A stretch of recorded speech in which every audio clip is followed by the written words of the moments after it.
In the restless heart of Lagos, two boys grew up breathing the same humid air, yet living in worlds that could never meet, until fate forced them to collide. Obinna Nwankwo was the golden boy of Lekki, the only son of Chief Nwankwo, an Igbo business tycoon, and his glamorous wife. Money cautioned every step Obinna took: chauffeur-driven cars to school, the latest designer sneakers, a home filled with marble floors, and maids who called him sir. Before he could even spell the word, he was over-pampered, shielded from consequences, and dangerously proud. Osahon Igbenovia, on the other hand, came from a cramped room in Mushin, the first of four children. His father, Mr. Monday, was a struggling carpenter. His mother sold firewood and pepper in the market. They had no generator, only candles. But what they lacked in wealth, they made up for in values: humility, respect, hard work.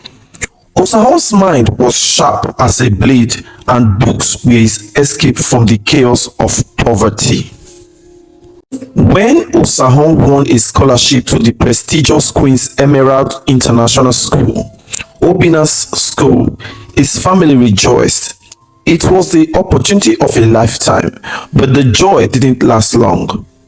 On his very first day, Obinna spotted him in his faded uniform and worn-out sandals. He laughed loud, enough for the whole class to hear. "See pepper seller pikin, now you go sit with us." The laughter was contagious. From that moment, Osahon became the class target. Obinna and his clique turned humiliation into a daily sport. They would trip him in the hallways so his books scattered. They mocked his accent and called him Mushin Boy. During lunch, they once poured sachet water on his food. Obinna slapped him in front of the cafeteria once, daring him to fight back. Every insult burned, but Osahon swallowed it. He remembered his mother's words: "Son, don't let them drag you down. A lion doesn't fight with goats." One Friday after school, Obinna and his friend cornered Osahon in the empty sports field. "You think because you answer question in class, you better pass me? I go show you today." They shoved him to the ground, kicking his ribs. His school bag was ripped apart, his textbooks tossed into the mud. Osahon went home that day with a swollen lip and torn uniform. His mother wept quietly, holding his face in her hands. But the next morning, he was back in school, sitting in front, answering every question, even when Obinna's glare burned holes into his back. Months later, news hit like a thunderclap. Chief Nwankwo's empire had crumbled. The EFCC froze all accounts, seized properties, and sealed the mansion at Lekki.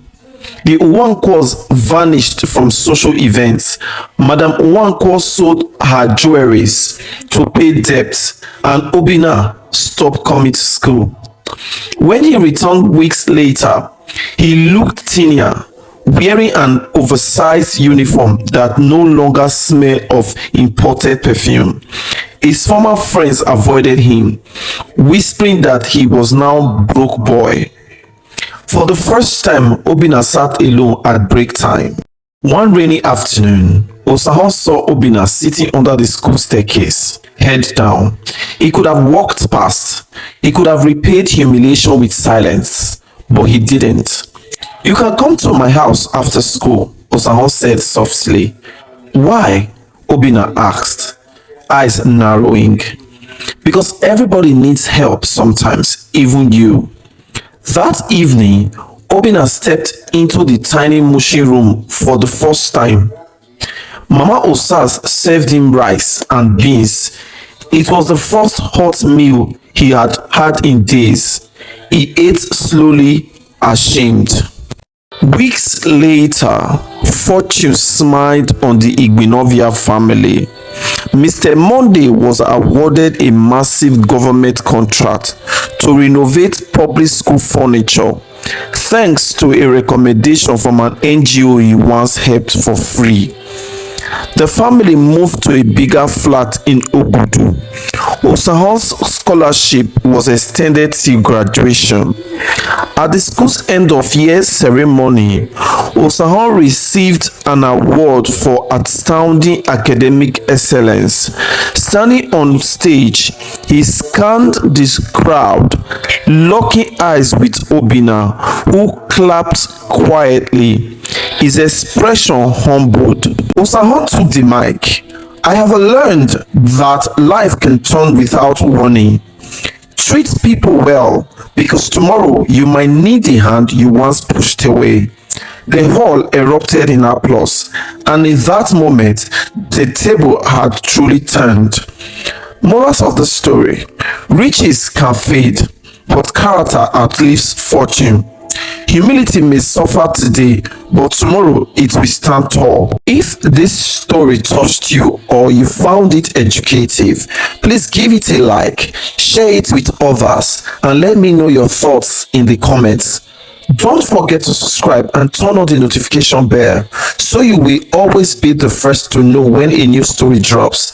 Thank you for your constant support and patronage. Bye for now and see you in the next one.